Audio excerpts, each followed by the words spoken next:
सभी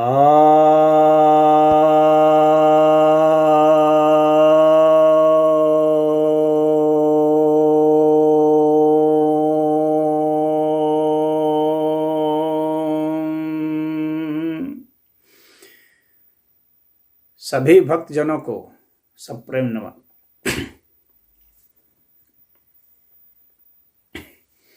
भक्तों, आज आपके समक्ष मैं श्रीमद् भगवद गीता के 13वें अध्याय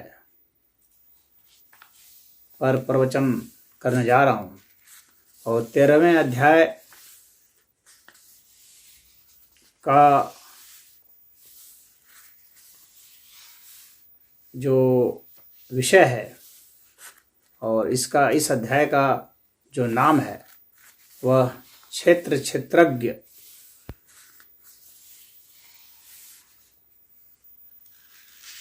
योग नाम है इसका। यानी क्षेत्र और क्षेत्रज्ञ का योग इस अध्याय को कहते हैं। क्षेत्र क्षेत्रज्ञ विभाग योग। अब इस क्षेत्र क्षेत्र का जो विभाग किया गया, सेपरेशन किया गया है, इस योग का इसमें बड़ा विस्तृत वर्णन हुआ है जो बहुत कम ग्रंथों में अन्य जगह देखने को मिलता है। इस अध्याय में 34 श्लोक हैं और कुल जो इसमें पद हैं वो 426 पद हैं और कुल जो अक्षरों का योग है वह 1155 है।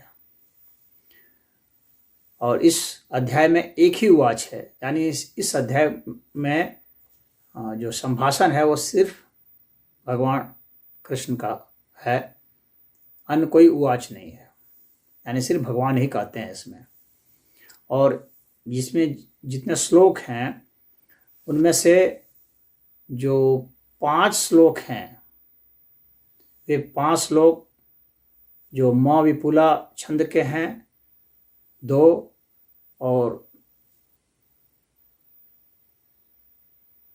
2 र विपुला छंद के हैं और 1 न विपुला छंद के हैं। और बाकी जो 29 श्लोक हैं वो पथ्यावक्त अनुष्टुप छंद के हैं। यह इस अध्याय का एक संक्षिप्त परिचय मैंने आपको बता दिया है। अब आज हम लोग इसके प्रथम श्लोक से शुरुआत करेंगे।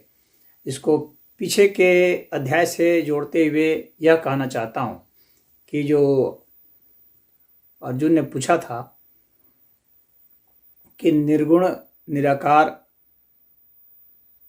स्वरूप की जो साधना करते हैं जो भक्त और सगुण साकार की जो साधना करते हैं उनमें से कौन श्रेष्ठ है, जिस पर भगवान ने पिछले अध्याय 12वें अध्याय में जिसको जो भक्ति योग का अध्याय था उसमें बताया था कि सगुण जो है सगुण साकार वह पूजा जो है श्रेष्ठ है,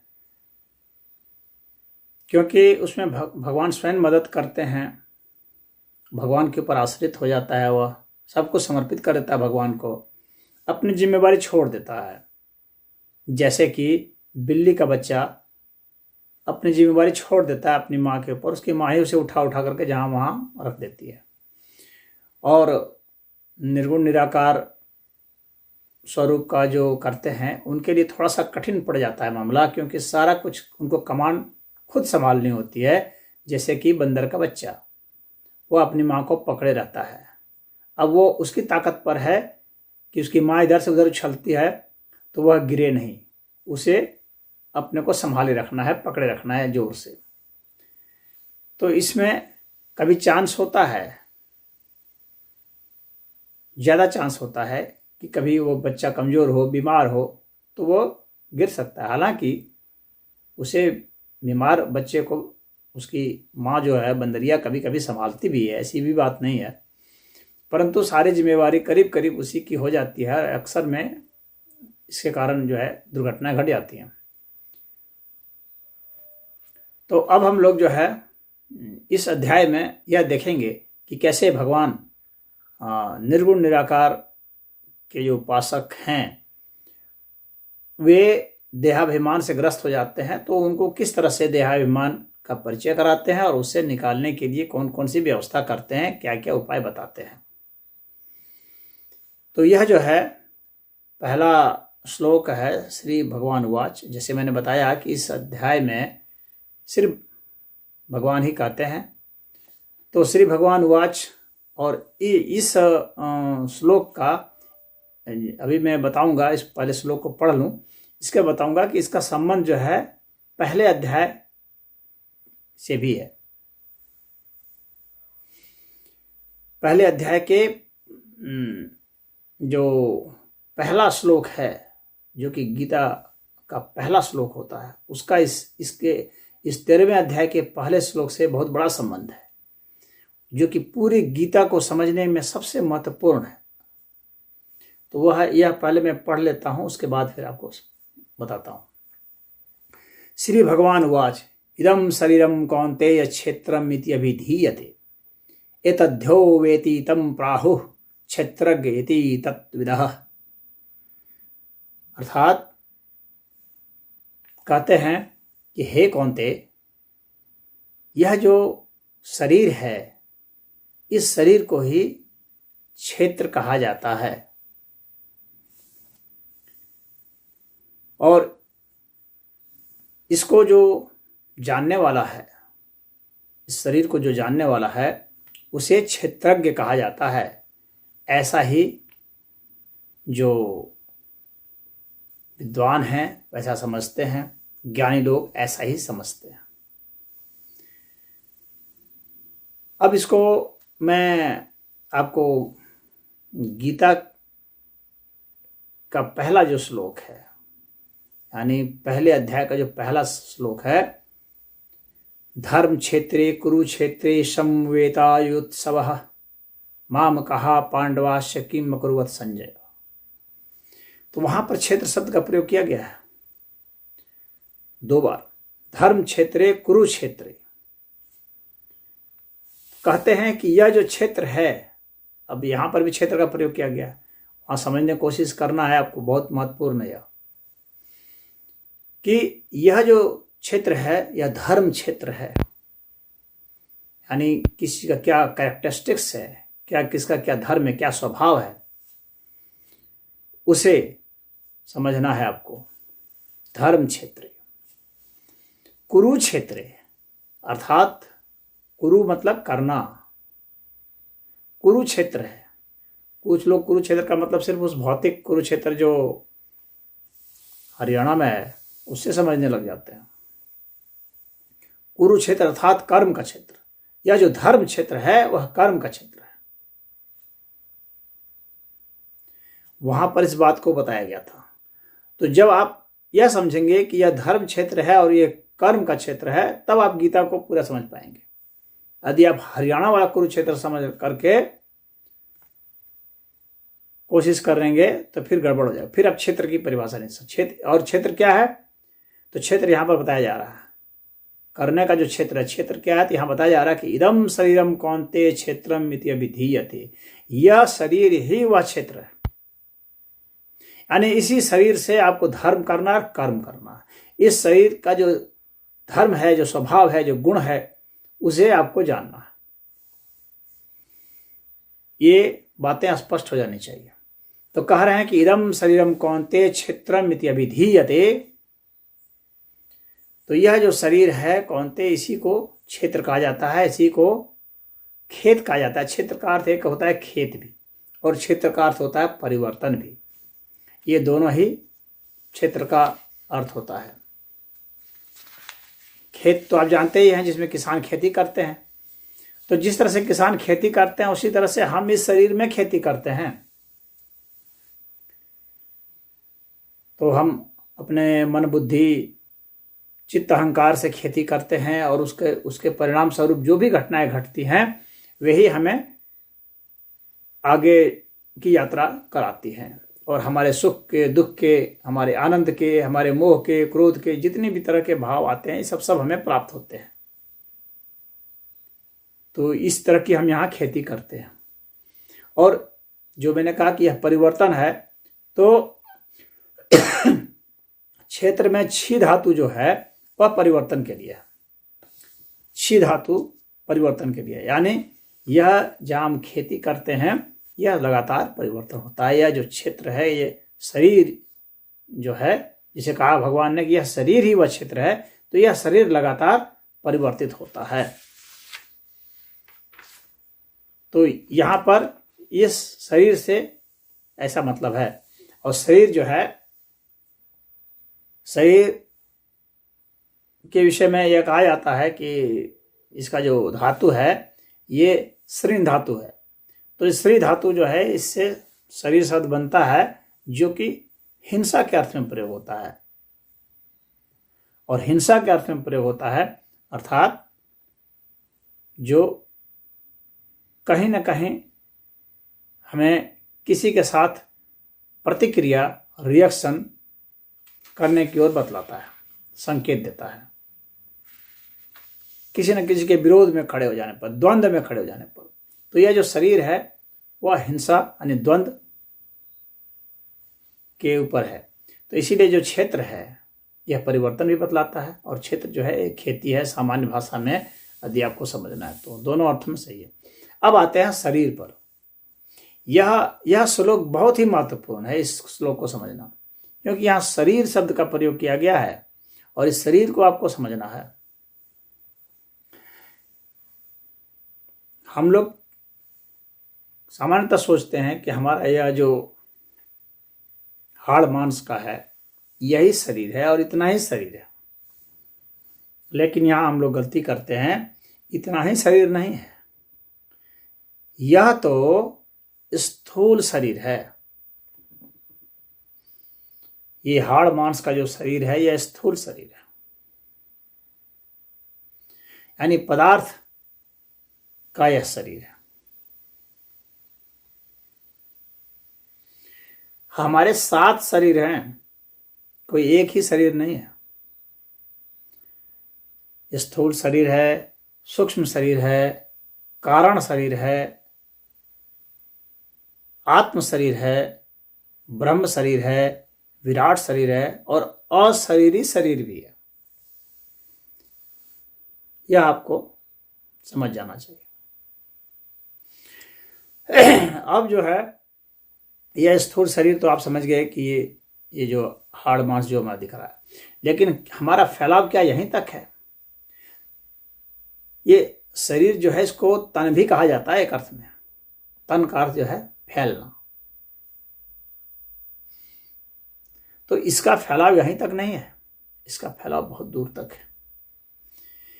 अगर विराटतम में चले जाएंगे, अगर बड़े में चले जाएंगे, तो ये जो है और इसका जो विराट रूप होता है, इसको विराट स्वरूप कहते हैं। भगवान ने अपना विराट रूप दिखलाया था जिसका पिछले वर्णन किया गया था। उसी तरह से हम सभी का विराट स्वरूप ही है। वह स्थूलतम शरीर है, यह तो स्थूल है, वह स्थूलतम शरीर है। यानी ये सूर्य, चांद, तारे, ये ब्रह्मांड, आकाश गंगा जो दिख रहा है ये हमारा ही फैलाव है। तो वह हमारा विराट शरीर है। और याद रखें एक चीज, आप साधना में आप जितना अंदर जाते हैं उतना ही बाहर आते हैं। इस चीज को सदैव ध्यान रखना है। नहीं तो कुछ लोगों ने इस तरह का प्रोपेगेंडा कर रखा है या ना समझी फैला रखी है कि बाहर क्या ढूंढना, ईश्वर को अपने ही भीतर ढूंढो। ऐसा नहीं है, ईश्वर का कहीं भी अभाव नहीं है, न बाहर न भीतर। न बाहर भीतर के बीच में जो बाउंड्री है, जो बाहर और भीतर को विभाजित करता है, वहां यानी जो बॉर्डर है, संधि क्षेत्र है, अभाव कहीं नहीं है। और जितना आप अंदर जाएंगे, जितने डिग्री, उतने ही डिग्री आप बाहर जाएंगे। जैसे इधर से विराट जो है, अगर आप बड़े से बड़े होते जाएंगे तो आपको अंत नहीं मिलेगा, उसी तरह से आप छोटे से छोटे भी होते जाएंगे तो आपको अंत नहीं मिलेगा। तो ये अंतहीन जो श्रृंखला है यह अनंत है। तो आप अनंत हैं। बाहर भी आपका बड़ा से बड़े स्वरूप में भी आपका अंत नहीं होता है, छोटे से छोटे में भी अंत नहीं होता है।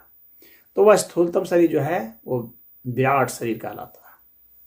उसी तरह से एक जो है सूक्ष्म शरीर है। अब यह जो सूक्ष्म शरीर है, इसमें देखिए कौन कौन है, प्राण शरीर भी है, वो मुख्य है। आपकी बहुत सारी इंद्रियां हैं,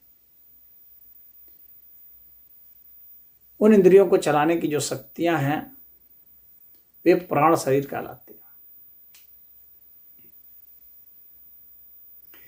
जिसके कारण आपका यह जो स्थूल शरीर है आपको लगता है कि यह जीवित है, प्राणित है। जब वह प्राण शरीर इस स्थूल शरीर को छोड़ देता है या कम हो जाता है, बहुत 1 डिग्री से कम हो जाता है, तो हम कहते हैं यह निष्प्राण हो गया या मर गया।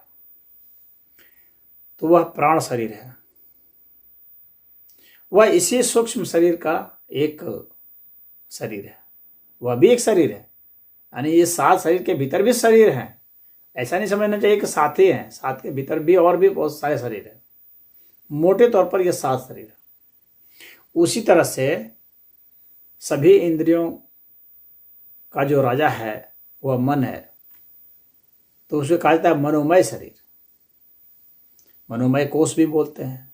कोष अर्थात एक सीमा, एक मंजूषा, एक तिजोरी, एक क्षेत्र जहां कोई रहता हो, किसी चीज की बाउंड्री हो, तो वह मनोमय शरीर है। मनोमय कोष भी होता है, प्राणमय कोष भी होता है, अन्नमय कोष भी होता है। तो ये जो स्थूल शरीर है वह अन्नमय कोष को बतलाता है। तो ये जो सूक्ष्म शरीर है उसमें यह मनोमय शरीर भी है और विज्ञानमय शरीर भी है। विज्ञानमय शरीर क्या है? हमारी जो बुद्धि है, जो एनालिसिस करती है, विश्लेषण करती है और इस अस्तित्व के नियमों को समझती है, जानती है, तो यह जो बुद्धि है यह विज्ञानमय शरीर कहलाती, क्योंकि वह उनमें से श्रेष्ठ अवस्था में है।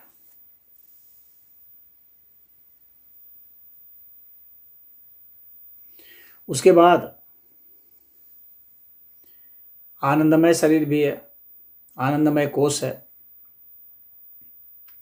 ये सब सूक्ष्म शरीर के तहत ही आ रहे हैं। तो आनंदमय कोष में आनंद मिलता है व्यक्ति को, विज्ञानमय कोष में उसका ज्ञान होता है अस्तित्व के नियमों का, सिद्धांतों का।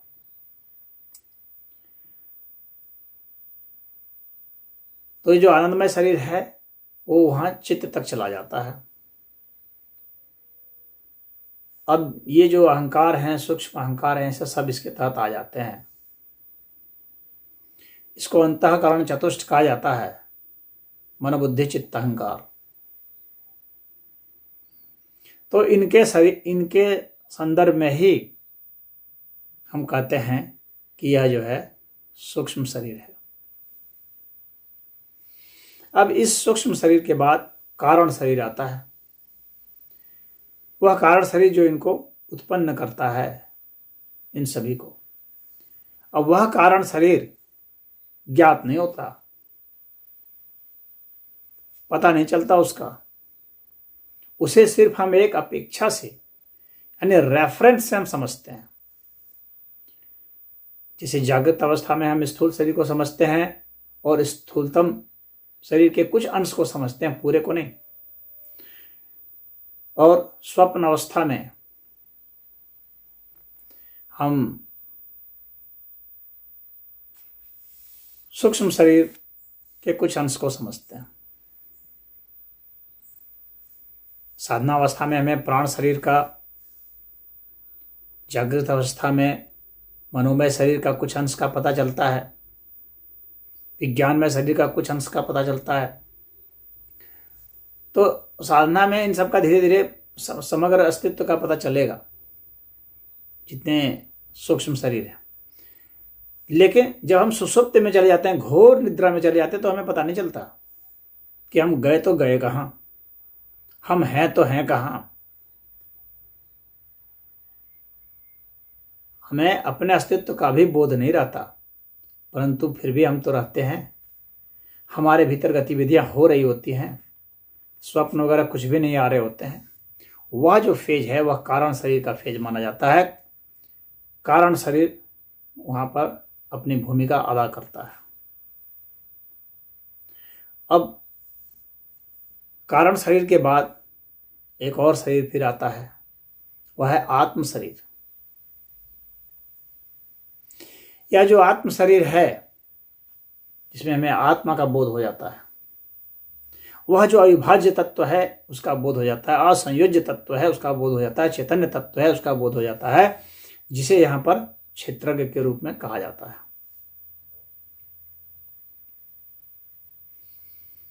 अब यह आत्म शरीर के बाद जब यह आत्मा परमात्मा में लीन होती है, ऐसा में बोध होता है, तो फिर हम अपने को आत्म शरीर का भी नहीं कहते हैं, फिर हम अपने को कहते हैं कि मैं ब्रह्म हूं। तो जो व्यक्ति जैसा जानता है उसके हिसाब से मैं या मेरे का प्रयोग करता है। तो यहाँ पर जो इदम शरीरम, जो यहाँ पर इदम जो शब्द पहले जो पहला पद आया है इदम, तो इदम का मतलब यह। तो यह क्या है, हम इंगित करते हैं, जिसको हम कह सकते हैं। जैसे हम अपनी आंखों से दृश्य देखते हैं, कहते हैं कि यह दृश्य, तो इदम दृश्यम कहते हैं। हम अपनी आंखों से देख रहे हैं, हम अपनी आंखों को उस वक्त इदम नहीं कहते हैं, लेकिन हमारी आंखों को जो हमारा मन देखता है तो वह कहता है इदम नेत्र, उसके लिए यह नेत्र है। तो वहां पर फिर यह आ जाता है, यानी उससे यह ज्यादा सूक्ष्म है और इसकी क्षमता बहुत है। कितना भी दृश्य देख लें, आंखें भरती नहीं है। कितने भी विचार चले जाते हैं, मन भरता नहीं है। मन इससे भी सूक्ष्म है, उसमें दृश्य भी जा रहे हैं, शब्द भी जा रहे हैं, गंध भी जा रहे हैं, सब कुछ जा रहे हैं, भरता नहीं है। तो मन के लिए यह आंख जो है इदम हो गया। अब मन को भी बुद्धि देखती है, उसकी बुद्धि के लिए वो मन इदम हो गया। बुद्धि को भी जो है प्रज्ञा देखती है, उसके लिए वह इदम हो गया। प्रज्ञा को भी जो है हमारा चित्त देख रहा है, उसके लिए वह इदम हो गया। उसके लिए भी, उसको भी जो है आत्मा संचालित करते हैं, महसूस करते हैं, तो उसके लिए वह इदम हो गया। तो यह जो है इदम जो यहाँ पर है, हम यह के लिए प्रयोग करते हैं। नहीं, ये सब बाहरी है, बाहरी के लिए प्रयोग करते हैं। अब यह जो आत्मस्वरूप है, यही परमात्मा के साथ योग अवस्था में है। जब ऐसा महसूस हो जाता है, परमात्मा के साथ मिला ही हुआ है, तब हम यह कहते हैं यह ब्रह्म शरीर है। ब्रह्म का अर्थात फैला हुआ, पूरा अस्तित्व फैला हुआ है, बाहर भी भीतर भी सब जगह। तो हम यह ब्रह्म शरीर कहते हैं। तो ये हमारा छठा शरीर हो गया। इसके बाद एक सातवां शरीर जो है वो अशरीरी शरीर है। केवल अवस्था में हमें वह महसूस होता है,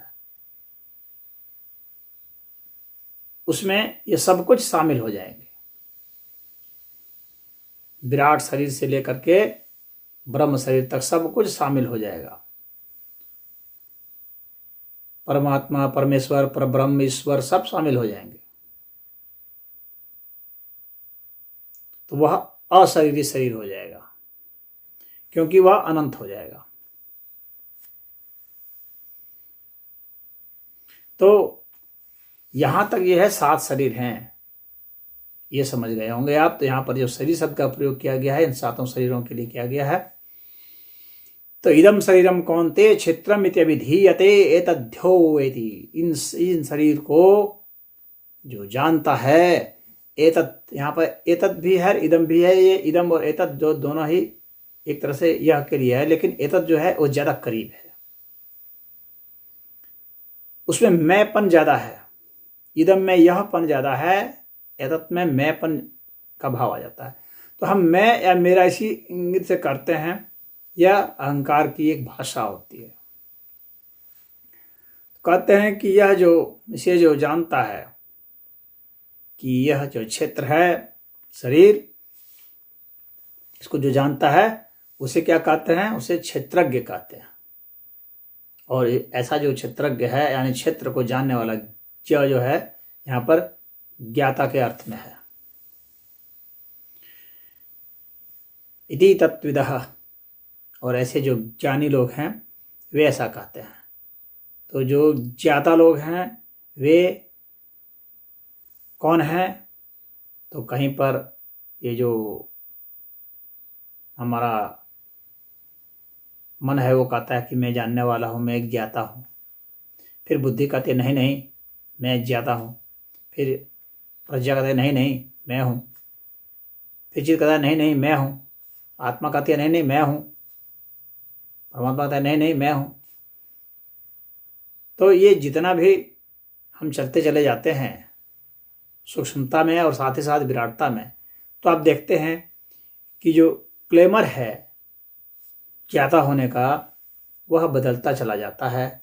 अल्टीमेट जो है वह ही क्षेत्रज्ञ कहलाता है वास्तव में। और वह यह समग्र अस्तित्व है, इसका हम जो भी नाम दे दें, इसे अनंत कह दें, वह ज़्यादा प्रमाणिक होगा। और शास्त्रीय भाषा में भी हम तीनों शब्दों का प्रयोग कर सकते हैं। परब्रह्म परमेश्वर भी कह सकते हैं, अनंत भी कह सकते हैं, परमेश्वर भी कह देते हैं। तो ये सब क्षेत्रज्ञ के रूप में आ जाते हैं, जो कि पूरे अस्तित्व का ज्ञाता है, यानी वहां पर ज्ञान स्वरूप आ जाता है। इस अस्तित्व के ज्ञान स्वरूप को ही एक तरह से क्षेत्रज्ञ कहेंगे। ऐसा ही ज्ञानी लोग कहते हैं। यह यहाँ पर संदेश देने की कोशिश है भगवान कृष्ण के द्वारा। तो यह जो है काफ़ी महत्वपूर्ण श्लोक था, और इस महत्वपूर्ण श्लोक को मैं समझता हूँ कि आप समझ गए होंगे। अब यहाँ पर एक प्रश्न उठता है कि जब यह इंगित कर रहा है कि यह मैं देख रहा हूँ, यह देख रहा हूँ, यह देख रहा हूँ, हर एक दूसरे को कह रहे हैं, तो अंतिम जो इसमें आता है वह कैसे देखता है? वहाँ पर कैसे आता है? यानी हर एक तो एक दूसरे के लिए दृश्य होते चले गए, तो अंत में क्या होता है कि दृष्टा दृश्य ये सब एकमय हो जाते हैं। इसीलिए क्योंकि पूरा अस्तित्व समग्र हो गया, इसलिए ज्ञाता ज्ञान और ज्ञेय ये सब एकमय हो गए। यानी वहां पर द्वंद्व नाम की कोई चीज नहीं रही, अद्वैत अवस्था हो गई, इसलिए वह हो गया।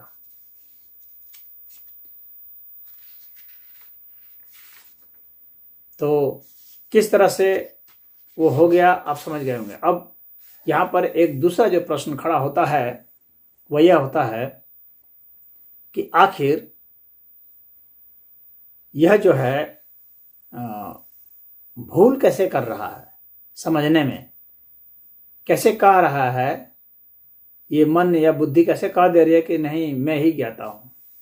ऐसा इसलिए क्योंकि एक संदर्भ में वे भी सही है और अपने दायरे में वे सही है, लेकिन समग्रता में सही नहीं है, टोटलिटी में सही नहीं है।